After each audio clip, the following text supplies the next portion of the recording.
They told me it was a contract gig, just basic maintenance, really. They said the pay was excessive because the location was hell. They weren't lying about the location.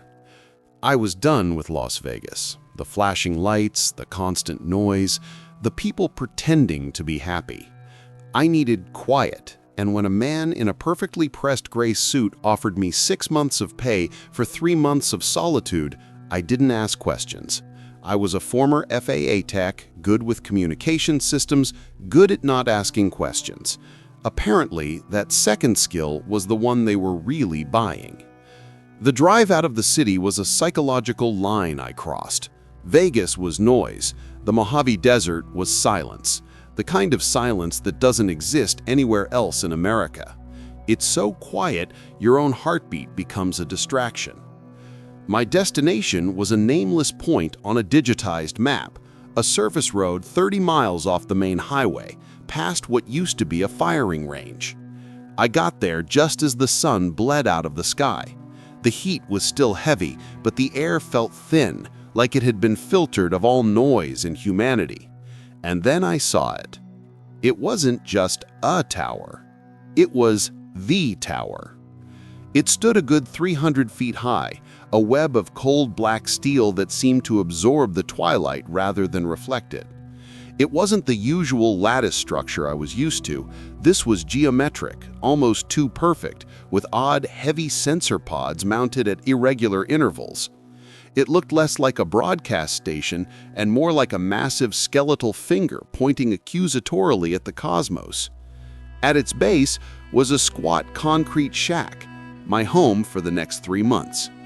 The man in the gray suit, who introduced himself only as Victor, had left the keys and a single thick red binder marked Access Alpha 7 Majesty. Inside, the instructions were simple: keep the power on, keep the antenna clean, and never alter the broadcast frequency no matter what the readings indicated. There was a section on logging anomalies, but it was heavily redacted. Every single entry was covered in black marker. Victor had just stood there, his shadow stretching impossibly long in the fading light. You hear nothing, you see nothing, and you record exactly what the machines tell you. That's all, Michael. That's the Gatekeeper's oath. And then he was gone. The dust from his government sedan settled into the perpetual quiet. That first night, the silence was overwhelming. I checked the perimeter fence, I checked the generator, and then I finally went inside the shack. The air smelled of old ozone and machine oil. I made coffee and sat down in the main control room, a small space dominated by a massive custom-built radio console. My initial checks confirmed the power was stable, the broadcast was running, and everything was nominal. But as I sat there, sipping the coffee, the silence of the desert began to seep into the room, and underneath the silence, I noticed the hum. It wasn't a sound from the speakers, and it wasn't the generator. It was too low, too deep, felt more in my bones than my ears.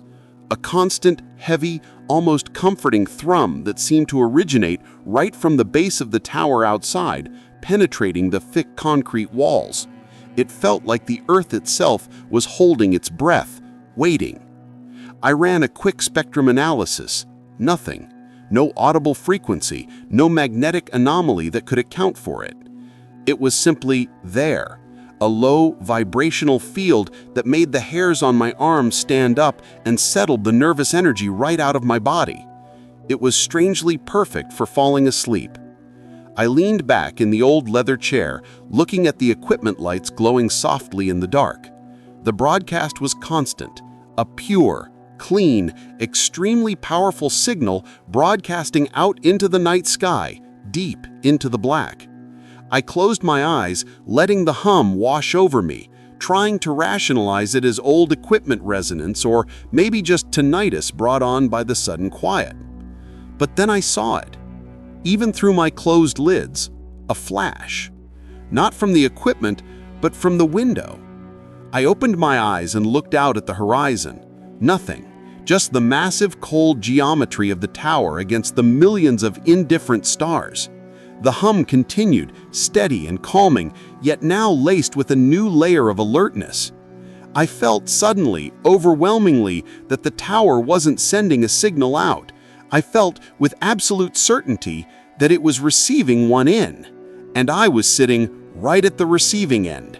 I sat there for maybe an hour, perfectly still, waiting for the flash to repeat itself. It never did. The only light was the faint, constant glow from the control room dials and the distant, indifferent stars above the desert. After a while, I convinced myself it was just a reflection or maybe the first flicker of exhaustion. The heat and the silence can play tricks on a man. But the hum wouldn't let me go. It wasn't hostile, quite the opposite. It was a perfect, foundational chord that seemed to sync up with my nervous system, slowly unwinding the tension I hadn't even realized I was carrying. It was the sound of everything being exactly where it was supposed to be, except for the nagging knowledge that no piece of radio equipment I had ever worked on should make this sound. I spent the next day running diagnostics on every antenna, every capacitor, every inch of cable. I even climbed 100 feet up the skeletal structure, the sun beating down and baking the metal until it burned to the touch. The tower was perfect. Too perfect. It was engineered not just to transmit power, but to handle the kind of energy I couldn't quantify. Back in the cool, artificially lit control shack, I returned to the audio spectrum analysis. I set the equipment to scan for extremely low-frequency vibrations, the kind that pass through rock and water. And that's when I found the anomaly. The main transmission was a clean, powerful waveform pointed straight up. But there, buried beneath all conventional data, was a signature.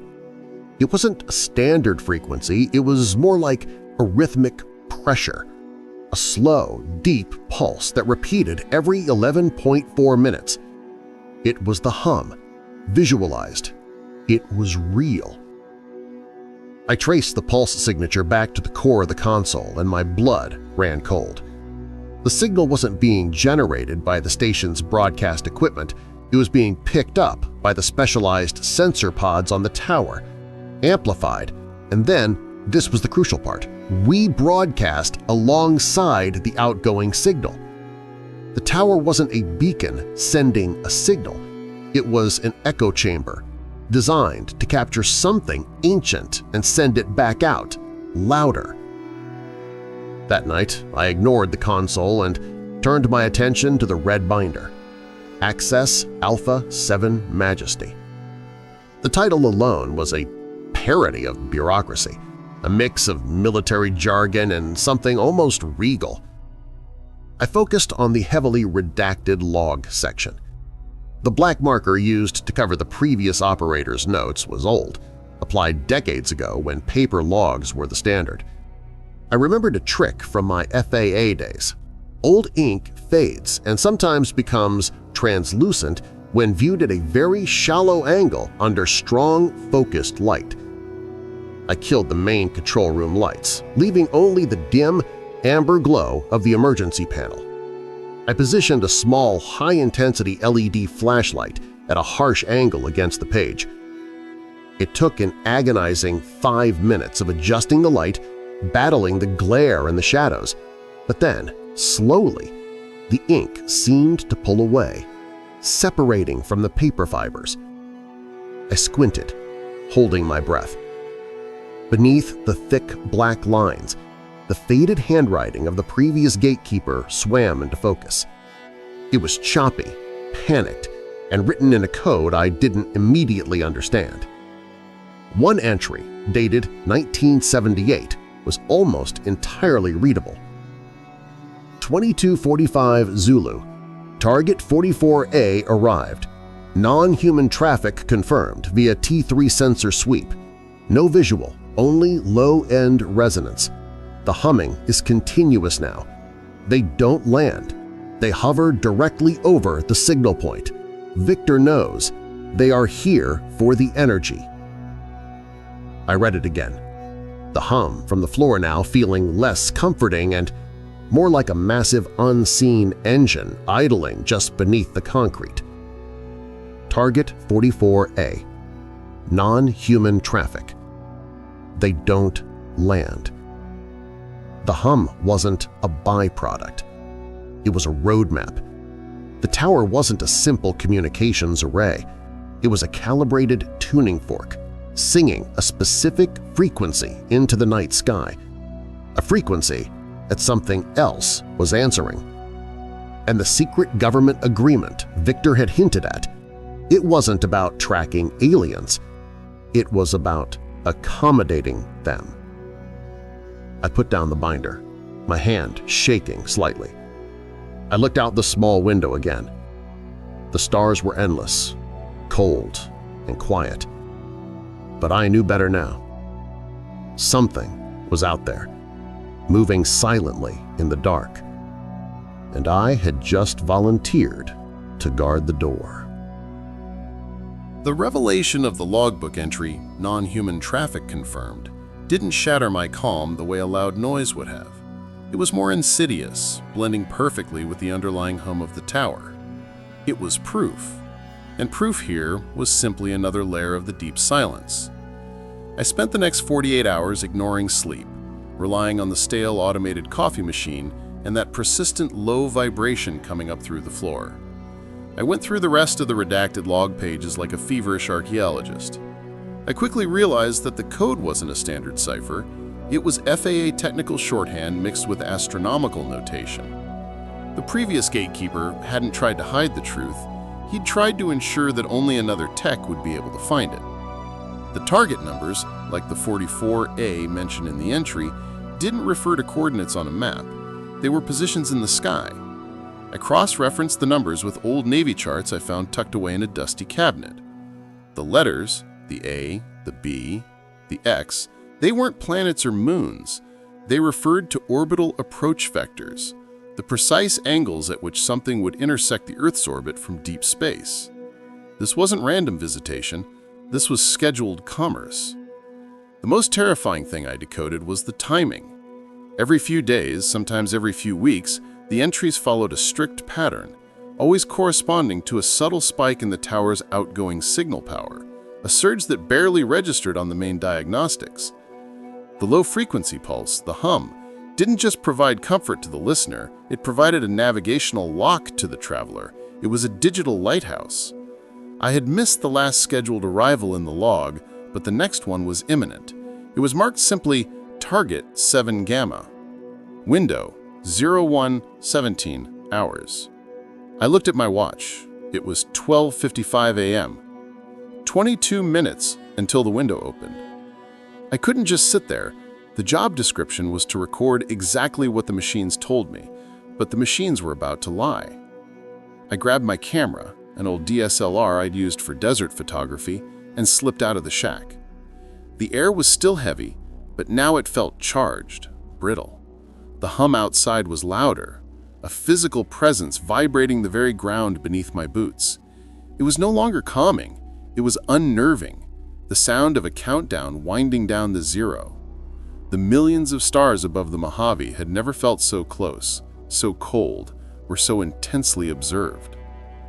I stood by the fence, focusing my eyes on the exact spot in the sky where the star chart indicated Target 7 Gamma would appear. The low hum in the desert was the only sound. Then, the minute hand swept past 0117 hours. Nothing happened. No flashing lights, no dramatic streaks of plasma, no loud sonic booms, just the hum and the silence. I almost convinced myself I was wrong, that my frantic decryption had been a delusion brought on by the isolation. Then I looked up higher. It wasn't a ship flying into the atmosphere, it was something that simply existed high above it. Silhouetted against the bright spray of the Milky Way, just to the left of the constellation Orion, was a shape. It was massive, yet utterly without light or reflection. It was a perfect, immense black triangle. It didn't move, it simply occupied the space. It covered perhaps a dozen stars, making a perfect geometric hole in the fabric of the cosmos. There was no sound, no shimmer of propulsion, no heat signature that my skin could detect. It was pure, perfect geometry. Dark as absolute zero, sitting directly over the signal point of the tower. It was exactly what the previous Gatekeeper had written. They don't land. They hover directly over the signal point. I raised the camera, but my hands were shaking too badly. I didn't need a photo. The image was burned into my mind. The cosmic darkness shaped into a specific intelligent form, watching the earth, listening to the quiet song of the tower. I was the Gatekeeper, and the gate was open. The black triangle stayed for exactly 46 minutes, hovering with the cold stillness of a dead moon. Then, without a flicker of light or a whisper of displaced air, it simply faded, becoming one with the dark sky until it was gone. The hum, that deep vibration, immediately dropped in intensity, not stopping, but relaxing back into its baseline, comforting thrum. That's when I understood. The tower wasn't a lighthouse. It was a fueling station, or perhaps a loading dock. But what were they loading? The previous Gatekeeper's frantic words echoed in my mind. They are here for the energy. I went back to the console, ignoring the standard maintenance logs and drilling deep into the specialized proprietary sensors. Victor had only given me the basic access codes, but my FAA training allowed me to root through the system's architecture. I bypassed the interface and looked at the raw data flow, focusing on the moment the object appeared and disappeared. I found no evidence of massive electrical drain, no surge in the generator, and no sign of exotic fuel being transferred. But I did find two distinct, continuous drawdowns during the 46-minute window. The first was a steady, measurable drop in the local geomagnetic field resonance. It was slight but definite, as if the ship was pulling a minute amount of the Earth's natural magnetic shield to power itself. The second was the one that stopped my heart. The tower wasn't just transmitting the hum, it was monitoring its effect. I cross-referenced the signal's activity with regional civilian radio traffic and atmospheric readings. The hum was an ultra-low frequency wave. These waves are known to penetrate deep underground and, crucially, to synchronize with human brain waves, specifically those associated with deep sleep and relaxation, the delta and theta states. I looked at the data again. During the 46 minutes the ship was present, the hum wasn't just broadcasting, it was facilitating a subtle passive extraction.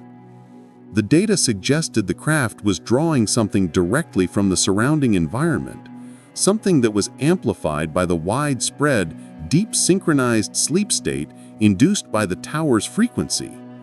The soothing nature of the hum wasn't a coincidence. It wasn't a sound of the machine. It was a lullaby, a harvest frequency. They weren't stealing water or oil. They weren't even stealing technology. They were stealing the most renewable resource America had to offer at 3 a.m., the quiet, unfettered energy of the sleeping human mind, the peaceful energy of unconsciousness, maybe dreams, maybe something deeper. My job wasn't maintenance. My job was to keep the antenna broadcasting the sleepy frequency so the Gatekeeper could open and the harvest could begin. I hadn't slept properly since I arrived. The hum, which was supposed to be comforting, now felt like a predatory drone. I was resisting it, and that resistance was turning into paranoia. I couldn't alert the authorities. Victor was the authorities. They had traded something unspeakably precious for peace, or perhaps for access to some alien technology. I looked around the small concrete shack. It was surrounded by a chain-link fence, but that was for show. What I needed was a shield against the frequency itself. I had to stop listening. I found a roll of thin copper grounding mesh in the supply closet, along with some old mylar sheeting. I started with the windows and the ceiling above my cot, working quietly, methodically, building a makeshift Faraday cage within the shack. The metal scraping on the concrete was the only sound besides the omnipresent, sickeningly sweet hum. I didn't know if it would work, but I knew one thing. If I fell asleep while that ship was hovering above, I might wake up missing more than just 46 minutes of my life. I might wake up missing a piece of my soul. I had 3 weeks left on my contract. 3 weeks of guarding the gate, and 3 weeks of fighting the hum. The makeshift Faraday cage I built was crude but effective. I used every spare inch of copper mesh and grounding wire, lining my cot area and a small corner of the control room.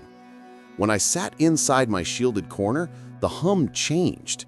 It didn't vanish entirely, it was too powerful for that, but it lost its hypnotic, deep bone resonance. It became a distant, muffled buzz, a sound I could recognize as a piece of machinery, not a psychological weapon. The silence I craved was replaced by a kind of white noise, a tangible layer of static created by the shielding. It was comforting in its own way because it meant I was fighting back. My mind felt clearer, sharper, and the paranoia, while still present, was focused and logical, no longer a vague fear of the dark. I had been told to record exactly what the machines told me, but now my sole mission was to sabotage the entire operation. My resistance was the anomaly they hadn't accounted for. As I was cleaning up my shielding work, I found a thin strip of excess wire tucked deep into the conduit housing behind the main console. It wasn't copper, it was fiber optic, military grade. I followed it instinctively. It led not to the tower, but back into the shack's ceiling, and there, perfectly concealed in the shadow of a ventilation grill, was a tiny custom-built lens. They weren't just monitoring the tower, they were monitoring me. Victor hadn't just hired a technician, he had put a rat in a cage and was watching to see if I would follow the rules. Every look at the redacted binder, every climb up the tower, every sleepless night I'd spent fighting the hum, they knew it all. They knew I was onto the harvest frequency in the black triangles. The realization didn't make me scared, it made me cold. I had been betrayed by the sheer banality of the surveillance. The fiber optic cable ran under a loose floor panel near the back wall. Prying the panel up revealed nothing but dust and concrete except for a shallow depression and something brittle tucked into the corner. It was a piece of cheap, water-stained paper, folded and flattened. I pulled it out carefully. It was the last desperate note from the previous gatekeeper, the one who had recorded the non-human traffic entries. The handwriting was shaky, barely legible, but the message was agonizingly clear. They offered us power, we gave them peace. I tried to shut it down. The hum protects them, not us. Victor, he arrived in the morning. He smiled. He said I failed the oath. I'm hiding this here. Don't touch the transformer. It's the backup heart. Tell them the silence is the killer. The words were an epitaph and a guide. The previous gatekeeper hadn't just been retired, he had been silenced. And he died trying to disable the tower.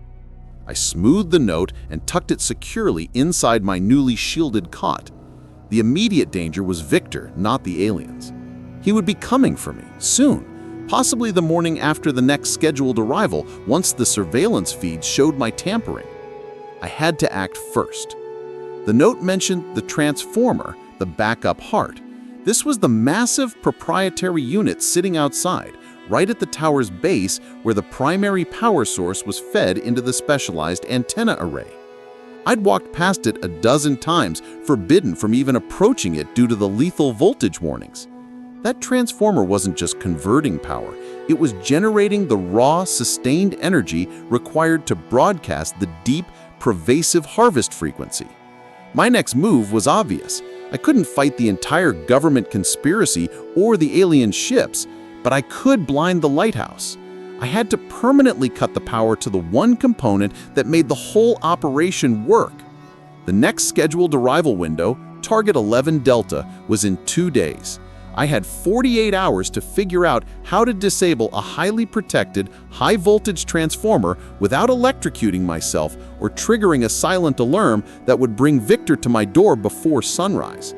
I was going to turn the Gatekeeper into the saboteur. I spent the first of my final 48 hours studying the power schematics left behind in the Alpha 7 Majesty binder. My technical background was my greatest asset. The system was designed for efficiency and secrecy, not security against a trained saboteur. The fatal flaw was redundancy. The system was built so robustly that a single failure would barely register. I couldn't just throw a switch. I needed a systemic short. The transformer was shielded, locked, and armed with a thermal alarm. Any sudden change in temperature, say from a conventional explosion, would alert Victor immediately. I needed to disable it quietly, internally, without damaging the external casing. I found the solution in the transformer's coolant system. The coolant pump, an archaic but powerful unit, was located in an external panel, a weak point. I needed to overload the pump's primary circuit just enough to trigger a rapid internal pressure spike in the main windings, causing a catastrophic yet contained electrical failure, a failure that would look like an unpreventable maintenance breakdown on Victor's logs. I gathered my tools, a heavy wrench, some high-gauge insulated wire from the supply room, and, most importantly, a small proprietary circuit board I'd quietly salvaged and reprogrammed from an old weather satellite receiver. It was a perfect timing mechanism. The second night was spent entirely on the floor of the shack, the hum reduced to a dull pulse by my shielding, working meticulously. I fabricated a timed jumper, a circuit that would draw a massive momentary surge of power when activated, overloading the coolant pump's dedicated circuit and then instantly burning itself out, leaving no trace. The timing had to be flawless. Right at the moment the tower signaled its most powerful frequency spike, just minutes before the arrival window of target 11 Delta. I looked up at the tiny concealed lens in the ventilation grill. Was Victor watching now? Was he smiling, knowing I was preparing my own execution? I couldn't afford to care. The surveillance only mattered if I failed. I decided I needed a test run, not on the main transformer, but on a secondary distribution panel located outside the shack that controlled the lighting array. The panel was similarly wired, though at a lower voltage. Around 2 a.m., I slipped out into the thick silence, carrying only the wrench and a coil of wire. The hum outside was tremendous, vibrating the fence when I touched it. The sky was an ocean of black and stars. I moved slowly, checking the perimeter fence for any unusual vehicle tracks. Nothing. The Mojave guarded its secrets well. I reached the light panel and, working with the practiced speed of a former technician, used the wrench to quietly open the access hatch. Inside, the wiring was thick and complex. I hooked up a temporary diagnostic meter, running a microsurge through a non-essential circuit to check the system's delay time before tripping the main breaker. Click. A faint spark, quickly muffled. Click. The lights flickered but held. Then the monitor I was using registered a momentary, silent spike in the local area's magnetic flux. The circuit didn't just trip a mechanical breaker. The tower system had instantly registered an anomaly and countered it with a localized magnetic field, dampening the spike before it could cause a wider issue. My heart pounded. They had defenses I hadn't accounted for. My timed jumper wouldn't just need to overload the circuit, it would need to overwhelm the magnetic dampener instantly before the system could compensate. This wasn't a simple overload. It was a race against an alien-grade defense system. My plan was now infinitely more dangerous. I had to use a greater power surge, guaranteeing a massive explosion of power, which significantly increased the risk of electrocuting myself. And the margin for error had shrunk to less than a second. Target 11 Delta was due to arrive tomorrow night. The fate of the sleeping consciousness of the American Southwest rested on my frayed nerves and my ability to work cleanly under the most lethal silence I had ever known. The day of Target 11 Delta's arrival was a furnace. The Mojave sun beat down with relentless hostility, and the heat seemed to push the hum of the tower to an almost audible resonance. I stayed barricaded inside my makeshift Faraday cage, running simulations of my timed jumper and calculating the exact millisecond I needed to fire the surge. Around noon, I heard a vehicle approach. It wasn't the sound of a delivery truck. It was the quiet, expensive purr of Victor's government sedan. I froze, my hand hovering over the kill switch for the interior lights. He was not scheduled to visit. I watched through a sliver of unshielded glass as Victor, in his perfectly pressed suit, stepped out. He looked exactly the same. Impassive, utterly professional, and profoundly unsettling. He didn't look at the tower. He looked straight at the shack. He didn't knock. He simply unlocked the door, a lock I thought was secure, and stepped inside. I hadn't hidden my shielding work. It was impossible to disguise the copper mesh surrounding my cot. Victor's gaze swept over the room, from my anxious face to the crude shielding to the dismantled schematics scattered on the desk. He didn't react. He didn't raise his voice. He simply placed a small, sealed brown paper bag on the main console, next to the tiny surveillance lens I had tried to ignore. "Just a few supplies, Michael. You've been working hard. Don't want you getting weak before your final tour." His voice was low, silky, and devoid of emotion. He turned to leave but stopped at the door. "One thing, Michael. The last operator, he was distracted by noise. He tried to introduce silence where it wasn't required. That's a breach of the Gatekeeper's oath. We need the hum. Keep the hum alive." With that, he was gone, the quiet thrum of his sedan fading quickly into the desert silence. I didn't move for 10 minutes. The hum felt like a direct, personal assault now. Finally, I walked over and opened the bag. Inside was a fresh packet of my favorite coffee blend, a new pair of heavy-duty, high-voltage rubber gloves, and a neatly folded, crisp piece of paper. The message was typewritten, all caps. "Don't fail again." He knew. The again confirmed it. He knew about my investigation of the logs, my Faraday cage, and my intention to break the circuit.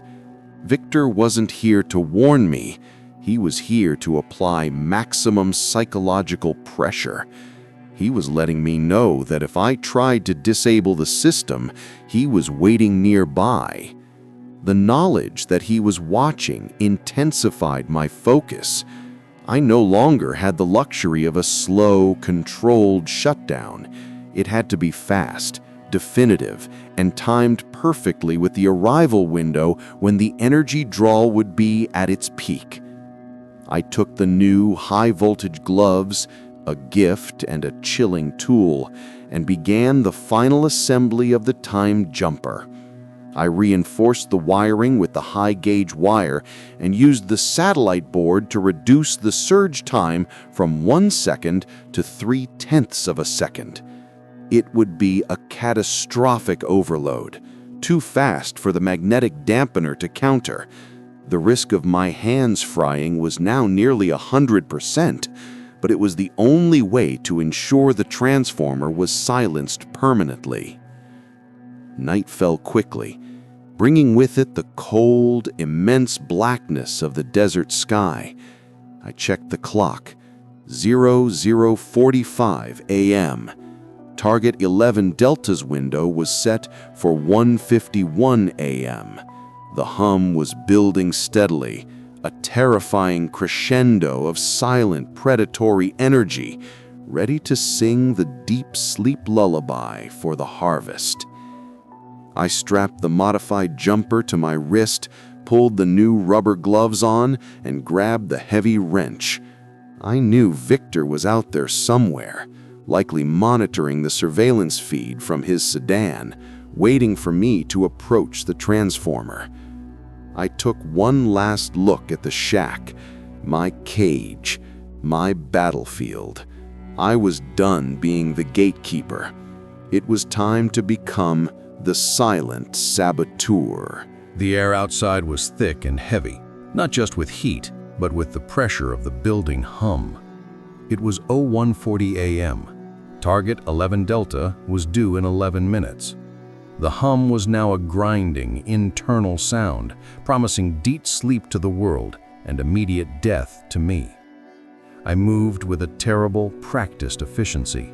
The new high-voltage gloves felt clumsy, but vital. I carried the heavy wrench and my homemade, wrist-strapped, timed jumper, the mechanism designed to utterly sacrifice itself to overload the system. The transformer was a looming, monolithic cube of steel, humming fiercely. I could feel the electricity vibrating in the air around it, a deadly, invisible force field. Victor's final warning, "Don't fail again," echoed in my mind, telling me he was watching, waiting for the magnetic countermeasure to stop my attempt. I worked at the access panel near the coolant pump. The bolts were stiff, but the wrench gave me leverage. Clank, scrape. Each noise felt deafening in the silence. I knew the surveillance camera was likely pointed right at the panel, logging every move. I forced the panel open, revealing the coolant circuit's complex wiring. The wires were thick as my thumb, alive with suppressed voltage. My fingers, clad in the thick rubber, meticulously traced the lines to the primary relay. There was no time for hesitation. With the timer set for the peak energy moment, 3 minutes from now, I carefully connected the timed jumper's terminals. One wire on the positive, one on the negative. If I slipped, if the glove failed, if my breath hitched at the wrong second, I was charcoal. The whole time, the hum was building, growing more insistent, demanding surrender. Click. The connection was made. The tiny circuit board on my wrist began its silent, pre-programmed countdown. I bolted backward, scrambling behind a small equipment shed, wrench in hand, waiting for my 3-minute reprieve to end. The hum was at a near fever pitch, its effect on the environment palpable. The sand seemed to vibrate, and the air itself felt charged. Then, the final countdown hit 0. 01:51 a.m. It wasn't a flicker, it was an explosion of light. A deafening crack tore through the Mojave silence. The transformer didn't just fail, it detonated internally. A monstrous surge of brilliant blue-white electricity erupted from the casing, instantly vaporizing my timed jumper and throwing a blinding flash across the desert floor. The power flow to the tower's primary antenna array was instantly cut, and the great, soothing hum, the harvest frequency, died. The sudden silence was shocking. It was an absolute vacuum of sound, deep and terrifying, the kind of silence that implies a cosmic error. I collapsed to the ground, my ears ringing violently, the smell of ozone and burnt metal choking the night air. I had done it. I had silenced the lighthouse. But the silence didn't last. The moment the hum died, the sky responded. High above, at the exact position of target 11 Delta, the colossal black triangle materialized, no longer subtle or shadowed. It was massive, blacker than the night, and now it was moving. It was descending. Fast. The silence I had created had served as an alarm bell. The underside of the enormous craft began to emit a deep, pulsing, angry red light. It was not a welcoming beacon, it was a furious, immediate searchlight. The light swept the base of the tower, passing over the wrecked transformer, and then, slowly, inexorably, it locked on to my position behind the shed. I wasn't an anomaly on a log anymore. I was an immediate threat. I scrambled up, grabbing the wrench. I knew Victor was already on his way, but the alien response was faster, closer, and far more lethal.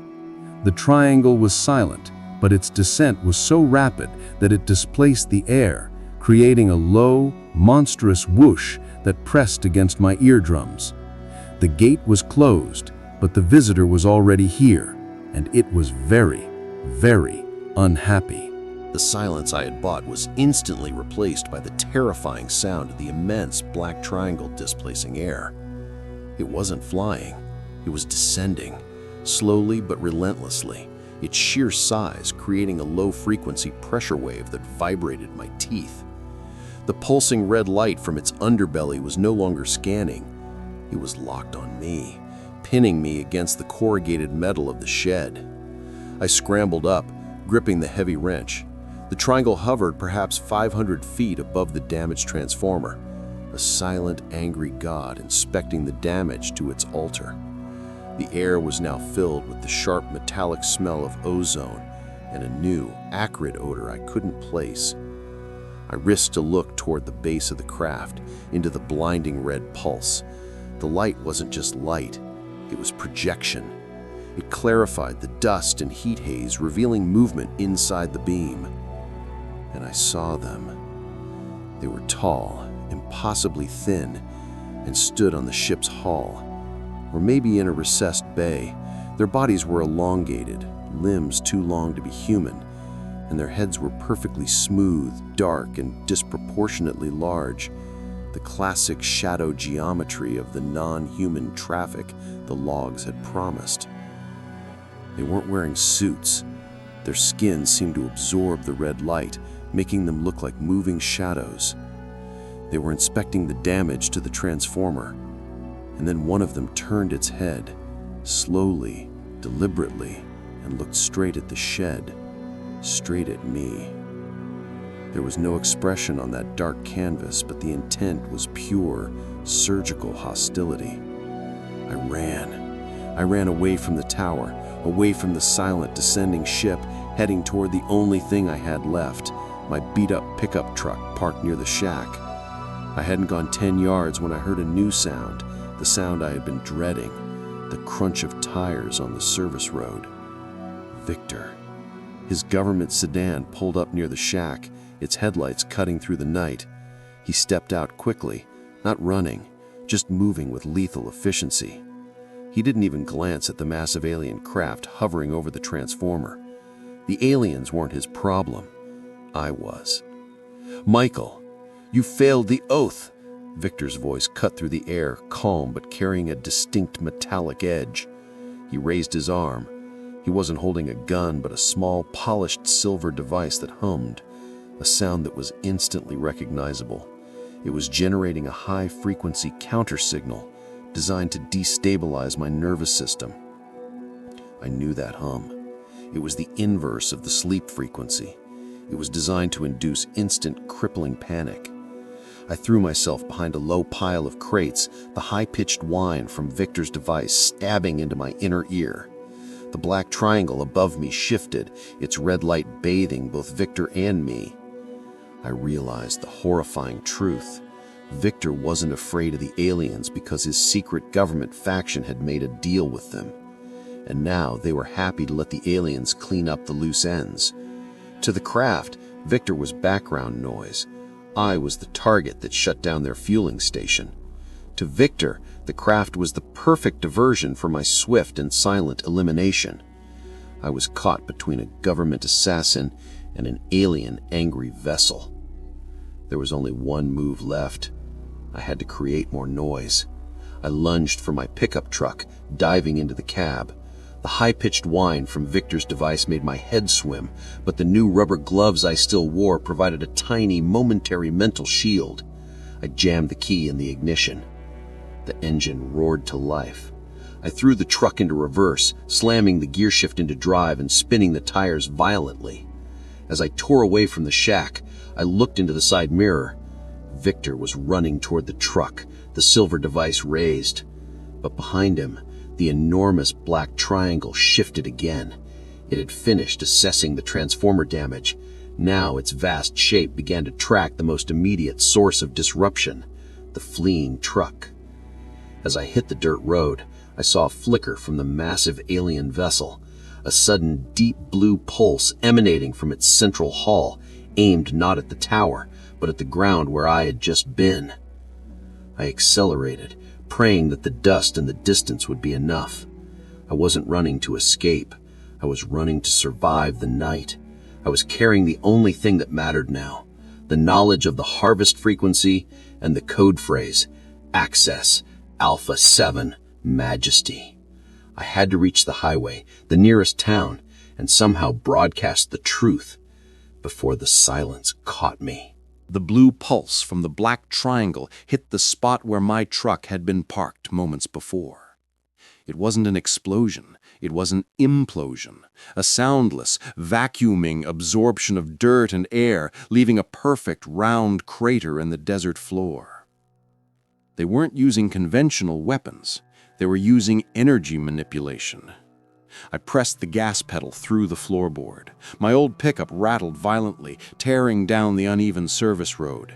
In the rear-view mirror, the scene was chaos. The immense, furious triangle descending lower over the silent, crippled tower, and Victor's sedan weaving in pursuit, the high-pitched whine of his sonic device cutting into the night. The whine was the worst. It didn't just hurt my ears, it was designed to break my concentration, to make me swerve off the road.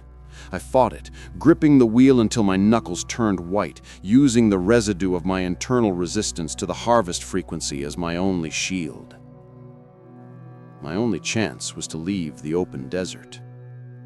I swerved hard onto the main abandoned highway, using a technical maneuver I'd learned years ago, driving the truck without headlights. The moon had set, and the darkness was absolute. Victor, relying on his night vision and the tracking system, would be expecting me to stick to the road. Instead, I cut the engine, coasted silently off the asphalt, and drove 20 yards into a low arroyo, a dry wash of sand and rock that ran parallel to the highway. I killed all power, pulled the keys, and slumped down below the dashboard. The silence returned, but this time it was a nervous, temporary hush. Less than a minute later, Victor's sedan screamed past on the highway, his powerful engine echoing in the quiet. He didn't slow down. He assumed I was heading for the nearest town. Above him, the black triangle sliced across the sky, maintaining a terrifying, silent speed, following the magnetic signature of the largest piece of metal moving at high velocity. They both missed me. The silent saboteur had vanished into the noise of their own assumptions. I spent the next 3 hours hidden in the ditch, waiting for the first pale suggestion of dawn. The alien ship eventually disappeared back into the upper atmosphere, its urgent red light finally extinguished. Victor never returned. They had failed to retrieve their gatekeeper or silence the witness. When the sun finally rose, casting long, harsh shadows over the empty highway, I drove away. I drove east, away from Nevada and its deep, classified secrets. I couldn't go to the police. I couldn't go to the media. Victor knew my face, and the agency behind him had the resources of the government. My story, told as a frantic account of black triangles and brainwave harvesting, would simply make me look insane. There was only one way to make the truth survive, to make it part of the background noise. I drove until I reached a small, forgotten truck stop on the outskirts of Flagstaff, Arizona. I found a public computer terminal in the town library. I opened a new document and began to write. Not a confession, but a story, a first-person narrative detailing my 3 months as the technician, the hum, the logs, the black triangle, and the harvest frequency. I included the critical code, Access Alpha 7 Majesty. I wrote out the story, breaking it into parts, a long, detailed account of the events. Then I posted the full account anonymously to every obscure corner of the internet I could find, embedding the coded language into the narrative, hoping some other former technician, some other analyst might one day see the patterns. Now I live in the shadow, moving from town to town, always far from the open sky of the desert. I'm a ghost, relying on cash and anonymity. But I still listen. I bought a cheap portable shortwave radio, and sometimes, late at night, in the privacy of a darkened motel room, I listen to the static. I listen for anomalies. The hum is gone from my immediate surroundings, silenced by my act of desperate sabotage. But I know it is still out there. That deep, comforting, terrifying frequency is still being used, still broadcasting its lullaby into the American night, waiting for the next target to arrive. And sometimes, when the static is particularly clear and the world outside is deep asleep, I can almost feel the familiar low vibration in my bones again.